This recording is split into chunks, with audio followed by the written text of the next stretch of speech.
Well, on the other channel, Ted, WCW is going to debut their Monday night show Nitro here in September of 1995. So this is a really big period in professional wrestling. Yeah. So this is the first real shot that's going to be fired in the Monday Night Wars, because now Raw is not running unopposed anymore. And as a reminder for listeners, at this time, Hulk Hogan had jumped, Randy Savage had jumped, Jim Duggan had made the jump, and numerous other performers from your generation had made this big jump to WCW. So now, on top of having all that star power that was kind of founded in the WWF, all of a sudden now you've got a live program that's running every Monday night at the same time as Raw. And by the way, Raw is very often pre-taped during this period. So Yeah. Ted, do you remember feeling like WCW was becoming kind of a threat during this period of time?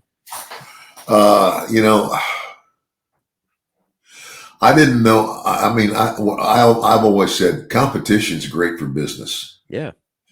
Like if you're the only guy making a car, then and you're a Ford, and that's all there is. Well, then everybody's going to be driving a Ford. Mm-hmm. But then Chevrolet comes along, and it makes you step up your game. Is what it does. And the one thing that the Wrestling Wars did is it made a way for wrestlers to get guaranteed deals. Yes. That's the greatest thing it did, because up until then, if you're the only show in town, take what I give you or there's the door. Yep. And you don't work, you don't get paid. Yeah. So if you were a wrestler who went down with an injury prior to these guaranteed contracts, guess what? You're going to sit at home and you're not going to have any money coming in. Yeah. So it was a good thing for the boys. Not to mention, you get to leverage Vince McMahon now and say, well, hey, look, Turner is offering me this kind of money. Can you match or beat that amount of money? And so that puts Vince in the position of like, okay, how bad do I want this guy? And so it's all in all, having competition like this, the emerging Monday Night Wars, a good thing for professional wrestlers, right? Well, and it was, but I don't think, I mean, I don't have anything against Bischoff. I just, and I guess if I would have been in the position he was in, I mean, I would have taken it. But it's like TBS put him in control of the wrestling thing. Mm-hmm. But here's a guy who never wrestled himself and really doesn't know, squat about the business. Where in the other company, like for instance, in the other company now, who's at the helm of the ship in the WWE men's division? Triple H. He's running the show, right?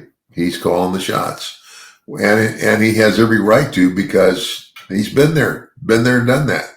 Wrestled and been in the never been there and done that. He didn't know squat about wrestling. The big news from the first Nitro, of course, is that Lex Luger is going to make a surprise appearance on this show. Now, this is significant because the night before, Luger was on a WWF house show in New Brunswick, Canada. Vince was apparently under the impression that he and Luger had a verbal agreement of some sort in place, but Lex made the jump without telling anyone and really kicked off Monday Nitro in a huge way. So, Ted, losing Lex Luger literally one night after he was on a WWF house show, here he is on Monday Nitro. Do you feel like losing Lex Luger was a big blow to the WWF? Well, I mean, Luger he was a big star at the time. Mm-hmm. So it was a loss, but, he, maybe I don't know. And I like Lex, but, he obviously specimen, great body and the whole deal, and ended up being pretty good, but he wasn't there yet. You know what I'm saying?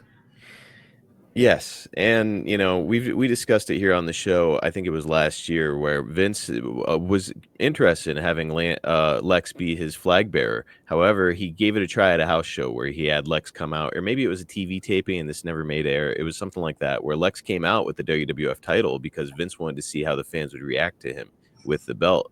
Yeah, And I don't think that Vince was super impressed with it, and it almost felt like the Lex Luger experiment had kind of dwindled in the WWF.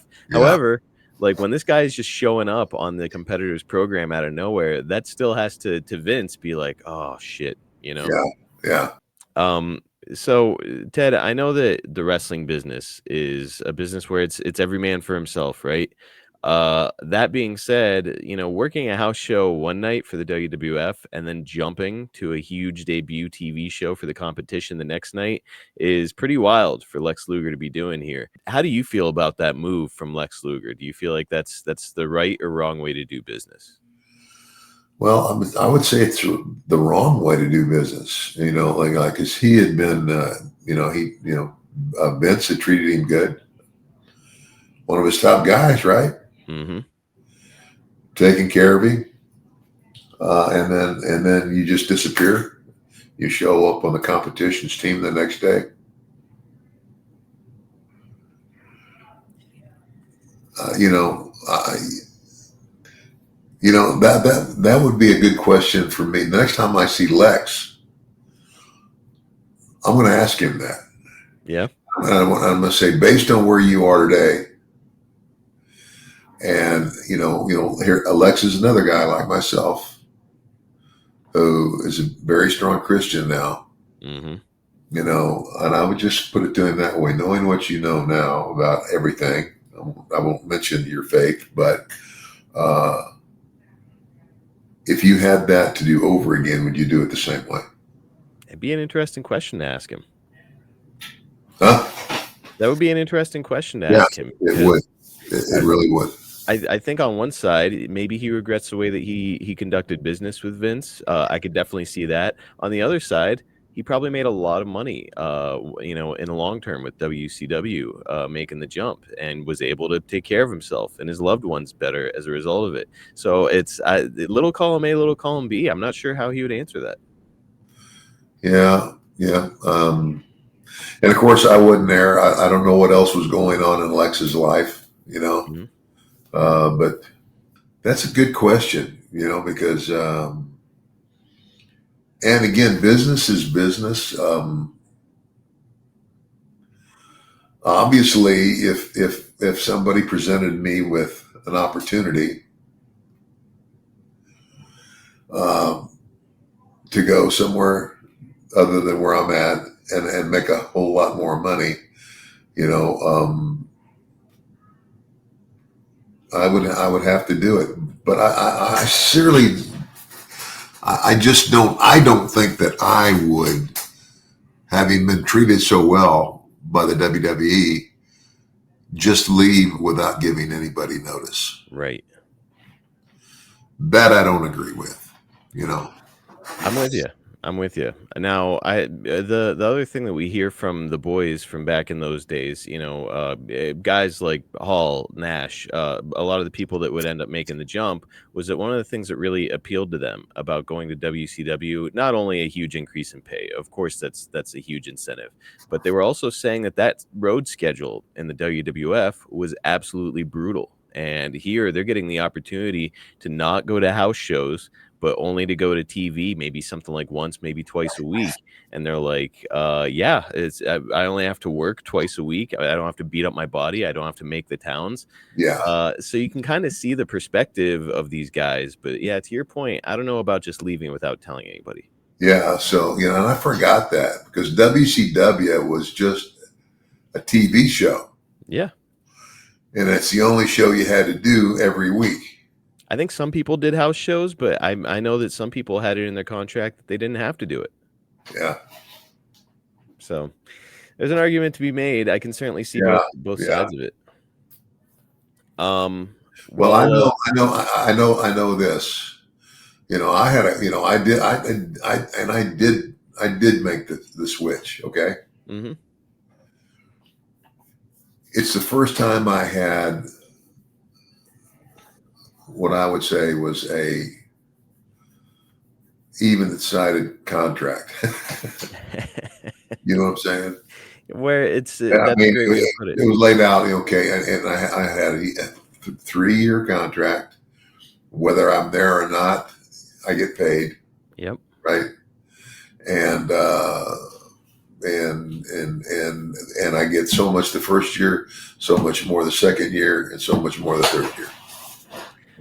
Even-sided contract is a good way to put it, Ted, because most times back in those days when you signed with the Fed, man, everybody's excited. Oh man, I get to go to the biggest wrestling organization in the world. I'm working at the very, very top of this business. And that was true. However, it was a contract that benefited the office. Something that I've brought up here on the show before is that back in those days, you signed a contract that guaranteed you $1,500. $1,500 was all you were guaranteed by Vince McMahon. But he said, don't worry, I'll make it up to you by paying you off the houses on the house shows and off the pay-per-views. So you'll make your money.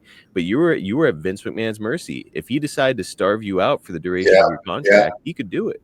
yeah, So yeah, it's the guaranteed contract aspect of it, boy, it was a game changer. yeah, big time.